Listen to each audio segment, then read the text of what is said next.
Today I'm going to be talking about my January wrap-up, all the books I read in January. The first book I read was The Play About the Baby by Edward Albee. I gave this 3 stars. This was a play, and I thought it was like so strange. I definitely matched the other play that I read by him in terms of weirdness. Remember the one about the lizard couple? Well, it's by the same guy. This one has 2 couples, a younger and an older. And the young couple have just had a baby, and the older couple shows up, and then they have like a chat, and the older couple steal the baby, and basically try to convince the parents that the baby never existed. Like what? Book number 2 was Naked Lunch by William S. Burroughs. I gave this 2 stars.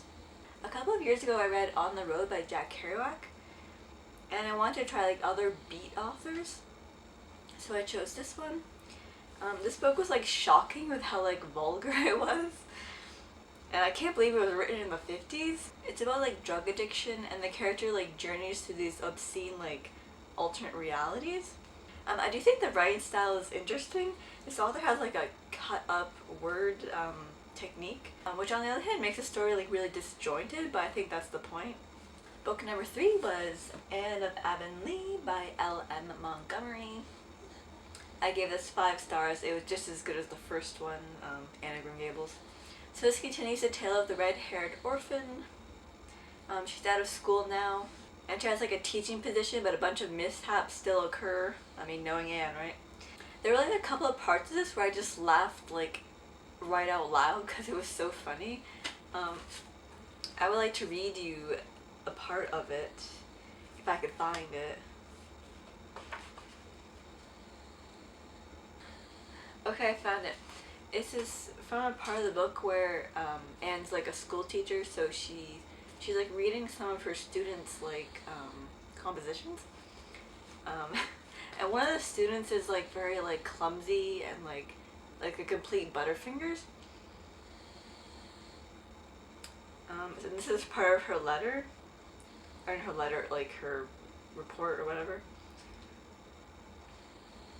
Dear teacher, you said we might write about a visit. I never visited but once. It was at my Aunt Mary's last winter. My Aunt Mary is a very particular woman and a great housekeeper. The first time I was there we were at tea. I knocked over a jug and broke it. Aunt Mary said she had had that jug ever since she was married and nobody had ever broken it before. When we got up I stepped on her dress and all the gathers tore out of her skirt. Next morning when I got up, I hit the pitcher against the basin and cracked them both, and I upset a cup of tea on the tablecloth at breakfast. When I was helping Aunt Mary with the dinner dishes, I dropped a china plate and it smashed. That evening I fell downstairs and sprained my ankle and had to stay in bed for a week.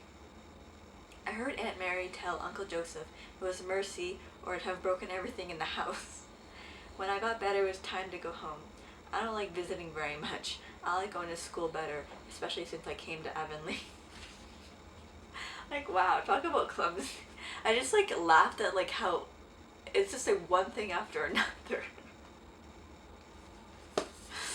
Definitely funny, like. Book 4 is Taggarize by Judy Blume. I gave this 3 stars. It's about a girl whose father dies and her coping with and like learning to move on and live again. It was a super quick read, super easy read. Book number 5 was What Katie Did at School by Susan Coolidge. I gave this 3 stars. This is the sequel to What Katie Did, which I read in December. And there's a third one, which I'm going to read next, called What Katie Did Next. It's about a girl and her family adventures. In this one, she goes to boarding school, hence the whole What Katie Did at School. Book number 6 was Love You, Hate You by Cheris Marsh. I give this 2 stars. It's about ballet students competing for roles in the big performance and their family life and friendships. It was short, but it seemed to like drag a little. It was kind of boring. And book number 7 was Sereno de Vajrack by Edmond Rostand. I give this 2 stars. It's about the long-nosed soldier who loves a woman but is afraid to tell her because of his ugly feature. I think this is like dragged on like a lot, but it was comedic at times. And the movie adaptation of this with Steve Martin is quite good. Like, I thought it was really funny. Of course, Steve is funny. But so those were the 7 books I read in January. Let me know what you read in January. And I'll see you next time.